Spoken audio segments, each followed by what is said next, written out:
Coach, you've coached wide receivers before, but how much of a acclimation process has it been to make that switch from tight ends to wide receivers this year?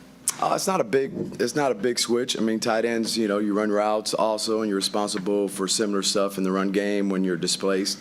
So it's an it's different, what I mean, from last year to this year with regards to just a set of skill set that you have and what you're dealing with. But I mean, it hasn't been a big change. Stay on the left, third row. Coach, what does Evan Stewart add to this offense, and is he the kind of guy that you foresee just making an immediate impact as a true freshman? Yeah, so far, I mean, he's added his speed is when you're watching it on video or you're watching it in, live on the field, it's there. I mean, the DBs feel it. He's explosive, so he's fast in short areas and he's fast with long speed, and that all helps route runners get open. When you can be as explosive as he is. He's also very bright, extremely intelligent. So he brings a really good package to that room, especially as young as he is.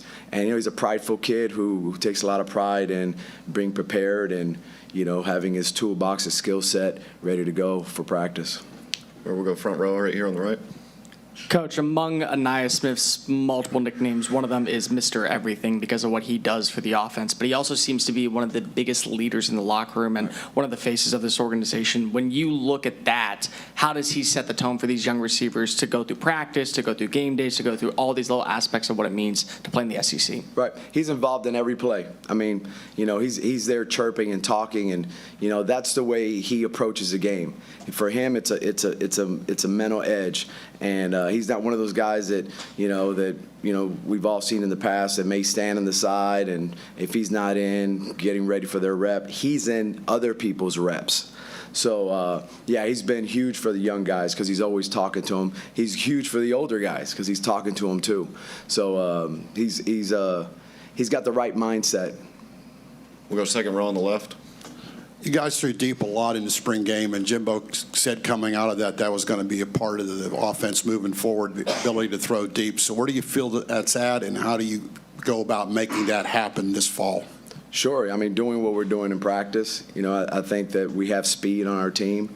Everybody said this is the fastest team we've had since Coach has been here,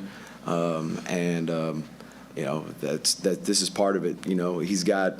He's led the league. He's led college football in explosive plays as a play caller and head coach before, so he knows schematically how to get after defenses.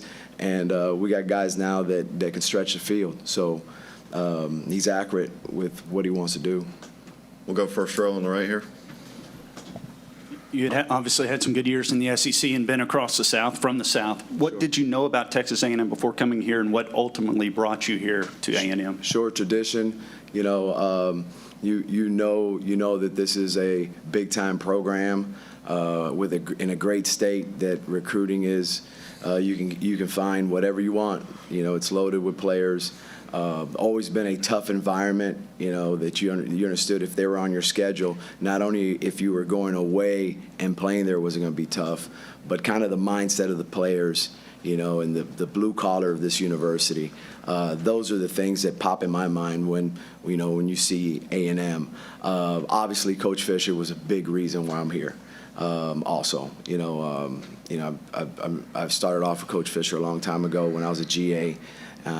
At LSU, so he was a big reason why I'm over here. We'll go fourth row on the right, David. Coach, obviously a great collection of talent, young and old, but these young players beyond Evan, Noah and Chris, how they're pushing some of the older players to be better as well. Sure, yeah, everybody's pushing everybody. This is the heat of camp right now. So it's heavy competition. And with respect to the guys in the room, it stays on the field. So they've done a really good job going in the meeting and talking with each other and giving each other their thoughts and, hey, you should, he's right, listen to this, and, or, hey, coach, could he have done X, Y, Z? So they've been really good teammates in the meeting room, but they've got after each other on the field. So they're competing. We'll go to the sixth row on the right. Coach, as sort of a follow-up to that with Chris and Noah specifically, bringing the size that they do, something that, I think could be a big asset for this team. How do you see their role potential, what role they could fill kind of with that skill set that they bring? Role, being on the field. You know what I mean? I think when you're in training camp, you're competing for jobs. So hopefully they're competing to be the starter. With their size, one thing that you got to bring up with that is big guys like that. Are they guys that body you up to make grabs, or are they guys that have a catch radius? And those guys have shown that they have a catch radius, right? They got to continue to work, to continue to improve that catch radius and to stay on top of their game, right? But they got a skill set that makes them an issue in the perimeter. We'll go in the back with Justin, and Brant, you'll wrap us up. Coach, I know you mentioned a lot of the downfield passing, but how nice is it with this speed now that maybe you can throw a bubble or a 5-yard slant and they can take it to the house? I mean, does that play different too? I mean, that has to help too, right? Absolutely. That's still, those are yards you steal, right? Because of the leverage maybe the defense may give you because of who you have in the backfield, right? That guy in the back of the room right there, right? So if they want to be stingy in the box, and you're throwing a bubble out there to a guy who has speed, could be the fastest guy on the team, or could just be a guy who's long and fast and strong and is hard to tackle. So that adds an element to your game, being explosive along with going deep. All right, Coach, we'll wrap it up right here in the middle. In your role as co-offensive coordinator, what exactly does that mean on game day duties or in-game duties when you're co-offensive coordinator? Sure, just input with the head coach, the final touches and preparation during the week, organization, along with Coach Dickey, making sure that, Coach Fisher's thoughts get down and get repped, and versus the right looks, and making sure that, whatever needs to be messaged to the rest of the guys, that we are the voices for that group. During game day, it's adjustments. So he's continuously looking, for, asking, all right, what do we got to do here? They're doing what to us? And then we give them that input. Coach Dickey in the sky and myself in the sideline.